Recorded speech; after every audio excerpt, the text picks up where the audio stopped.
আজও দেরি হয়ে গেল অর্ধেন্দুবাবুর।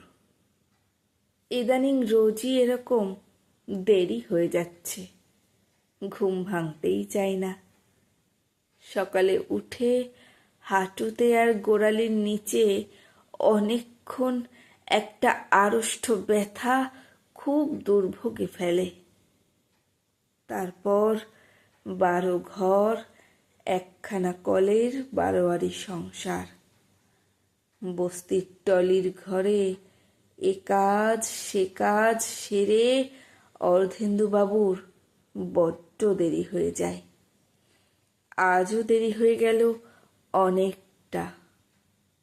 ছাত্রের বাড়ি অনেকটা পথ হেঁটে যেতে হয়। রিকশায় গেলে নগদ 2 টাকা, তার চেয়ে হাঁটাই ভালো। ইদানিং বয়স তো আর কম হলো না, হাঁটার গতিও গেছে কমে, চোখের শক্তিও যেন এসেছে অনেকটাই কমে। ছাত্রের বাড়ি সকালের এই পড়ানোটুকু নানান দিক থেকে অর্ধেন্দুবাবুর ভারী প্রিয়। স্বামী স্ত্রী দুজনেই সান্যালবাবুরা ভদ্রলোক।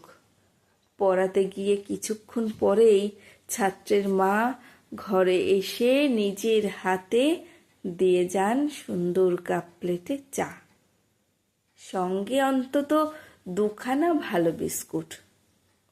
সারাদিনে আর তো খুব একটা চা খাওয়া হয় না অর্ধেন্দুবাবুর নিজের।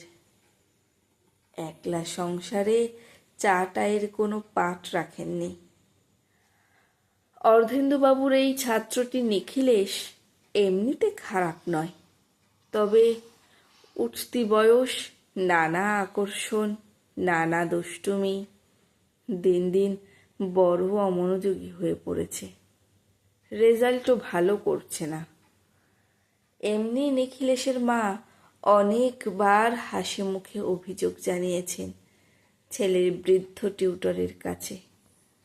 আপনি মাস্টার মশাই একটু ভালো করে দেখুন ওকে, আর একটু সময় দিন, ও তো পড়তেই চায় না, আপনি এলে ওই যেটুকু পড়ে। তারপর দিন দিন বড্ড অবাধ্য আর জেদি হয়ে পড়েছে। আপনি একটু কড়া হন মাস্টার মশাই। আজ মিত্তির পাড়ায় ঢুকেই অবনী ডাক্তারের চেম্বারে ঘড়িটা দেখলেন। না, সত্যিই আজ বড্ড দেরি করে ফেলেছেন। নিখিলেশের পরীক্ষা সামনেই। বারান্দায় চটিটা রেখে ঘরে ঢুকে অর্ধেন্দুবাবু বসলেন তার নির্দিষ্ট চেয়ারে। ঘরের টেবিলের উল্টো দিকের চেয়ারে নিখিলেশ নেই। মিনিট কয়েক পরে নিখিলেশের মা ঢুকলেন, হাতে চায়ের কাপ প্লেট। চা খেয়ে নিন মাস্টার মশাই। গৃহকর্ত্রীর কণ্ঠস্বরে যেন কেমন থমথমে ভাব। মাস্টার মশাই জিজ্ঞাসা করলেন, নিখিল বাড়ি নেই? নিখিলেশের মা এই প্রশ্নের জবাব দিলেন না। বললেন, চাটা খেয়ে নিন, আমি আসছি। কেমন অবাক লাগলো অর্ধেন্দুবাবুর। এ বাড়িতে তিনি অনেক বছর ধরে আছেন, কখনো এই মহিলাকে এমন গম্ভীর দেখেননি তিনি। নিখিলেশের মা আবার ঘরে ঢুকলেন, থমথমে মুখ। অর্ধেন্দুবাবু বললেন, আজও বড্ড দেরি করে ফেললাম মা, আসলে বয়স হয়ে যাচ্ছে তো। এক সময় এটুকু পথ 5 মিনিটে পেরিয়ে যেতাম হন হন করে। রক্তের জোর গেছে কমে, এটুকু আসতে প্রায় 20 মিনিট লেগে যায়। বাতের ব্যথা তার ওপর। মাস্টার মশাই, এই নিন আপনার 1 মাসের টাকা। টাকা? এখন কেন? আজ তো সবে 10 তারিখ। এই তো 1 তারিখে মাইনে দিলে মা। উনি বলে গেছেন নিখিলকে আর আপনাকে পড়াতে হবে না, আপনি যথাসাধ্য করেছেন এতদিন। ওই নিজের বুদ্ধির দোষে গোল্লাই যাচ্ছে। ওর জন্য ওর বাবা একজন কড়া ধাতের ইয়াং মাস্টার জোগাড় করেছেন। আপনি ভুল বুঝবেন না। আপনি বৃদ্ধ হয়েছেন, শরীর চলছে না। আপনার এবার বিশ্রাম নেবার সময়। আপনি আসুন। যাই আমি রান্নাঘরে, অনেক কাজ পড়ে আছে। টাকাটা পকেটে নিয়ে নিন মাস্টারমশাই। আসবেন মাঝে মাঝে। মফস্বলের মিল ফ্যাক্টরি এই আধা শহরে 9টার বাঁশি বাজছে। মিলের ভোরের শিফটের কর্মীদের এখন টিফিন হলো। রাস্তা জুড়ে এখন সাইকেল আর মানুষের ভিড়। কলকাতার অফিস বাবুরা উল্টো মুখে ছুটছেন স্টেশনে। কোলাহল, ভিড়, মিত্তির পাড়া এখন সরগরম।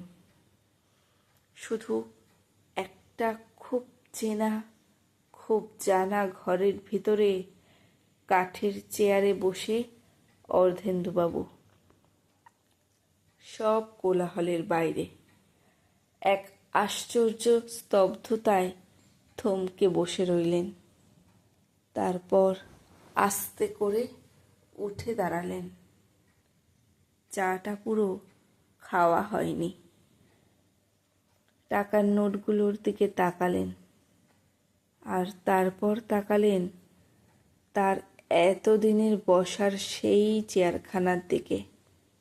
দামি শালকাঠের শৌখিন চেয়ার, এবারের রুচি আর অর্থের ছাপ লাগা। সেই চেনা চেয়ারটার পিঠে হাত রেখে একটু দাঁড়ালেন। তারপর যেন ছেলেবেলার স্কুলের ফাংশনে আবৃত্তি করছেন এমনভাবে বলতে লাগলেন,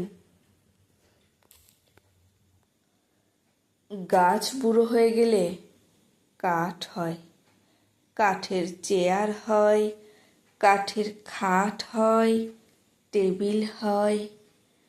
কাঠ মানুষের কত কাজে লাগে।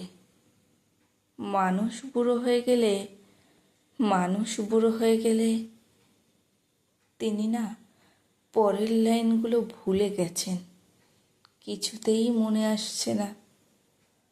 বিড়বিড় করতে করতে বারান্দায় চটিতে পা গলিয়ে মিত্তির পাড়া ছেড়ে ধীর পায়ে বৃদ্ধ অর্ধেন্দুবাবু ফিরে গেলেন।